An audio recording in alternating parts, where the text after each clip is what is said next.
दोस्तों, यह एक प्यार भरी मेरे जीवन की एक सच्ची दास्तां है, जिसने मुझे एक ऐसा शख्स दिया जिसके लिए मैं कुछ भी करने को तैयार था, जो मेरे दिल की गहराइयों तक गई, जिसके लिए मैं किसी और की तरफ भी नहीं देखता था। सुबह का अखबार पढ़ते हुए अचानक मेरी निगाह अपनी नई पड़ोसन से जा टकराई। मैंने सुना तो था कि मेरे बगल वाले फ्लैट में कोई महिला अधिकारी शिफ्ट होने वाली है, पर यह हमारा पहला आमना सामना था। फिर उस लड़की से हेलो हाय से शुरू हुआ, हम दोनों की परिचय हुआ और होने के बाद कब हमारा रिश्ता गहरा हो गया पता ही नहीं चला।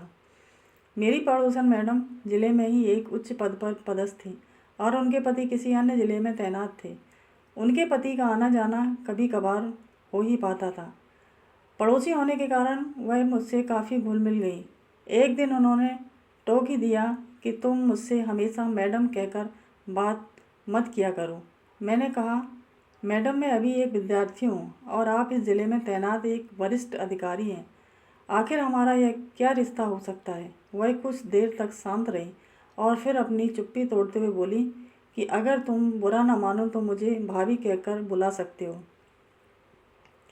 मैंने कहा, आपकी बात सही है मैडम, पर मात्र भाभी कह देने पर से तो रिश्ता नहीं जुड़ जाएगा। वैसे भी यह बड़ा नाजुक व प्यार भरा रिश्ता है। इस रिश्ते को निभा पाएंगी आप? उन्होंने अपनी आंखें ऊपर उठाई और मेरी आंखों में आंखें डालकर बोली, यह ज़रूरी तो नहीं कि हर रिश्ता खून से ही बनता हो। रिश्तों की परिभाषा अपनापन, स्नेह और प्यार में छुपी हुई है, और अगर हम एक दूसरे को समझ सके तो यह रिश्ता हम भी आसानी से निभा सकते हैं। उस दिन के बाद से हम मुंह बोले देवर भाभी के रिश्ते में बंध गए। एक दिन सुबह सुबह उन्होंने मेरे दरवाजे पर दस्तक दी। गुड मॉर्निंग जनाब, विद्यार्थी जीवन में घोड़े बेचकर सोना अच्छी बात नहीं है। अच्छे विद्यार्थियों की तरह अपने करियर पर ध्यान दीजिए और पढ़ाई लिखाई में जुट जाइए। इससे पहले कि मैं कुछ कहता, एक अपरिचित पर मधुर सी आवाज़ मेरे कानों से टकराई। नमस्ते अंकल, मेरा नाम प्रीति है और मैं कक्षा 11 में पढ़ती हूँ। मैं आपकी भाभी की इकलौती प्यारी बिटिया रानी हूँ और अब यहीं पर रहकर आगे की पढ़ाई करूँगी। अच्छा भाभी, तो इन्हें हमारे बारे में पहले से ही बता रखा है। चलिए अच्छा है, हमें परिचय देने की ज़रूरत नहीं पड़ेगी तो ठीक है, हाथ मिलाइए और आज से हम दोस्त हुए। अच्छा अंकल, अब आप बताइए कि कैडबरी चॉकलेट पसंद है ना आपको? हाँ हाँ, क्यों नहीं, तो फिर शाम को आप कैडबरी चॉकलेट लेकर आइएगा। चल हट बदमाश कहीं की, अभी अंकल से कायदे से परिचय भी नहीं हुआ और तेरी फरमाइशें शुरू हो गईं।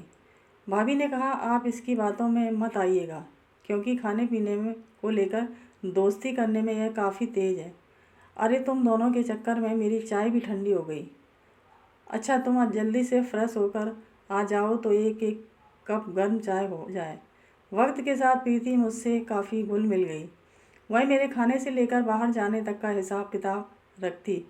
जब कभी भी देर से आता तो प्रीति दरवाजे पर खड़ी मेरा इंतज़ार करती रहती, और जब तक मैं खाना नहीं खा लेता वह कुछ नहीं खाती।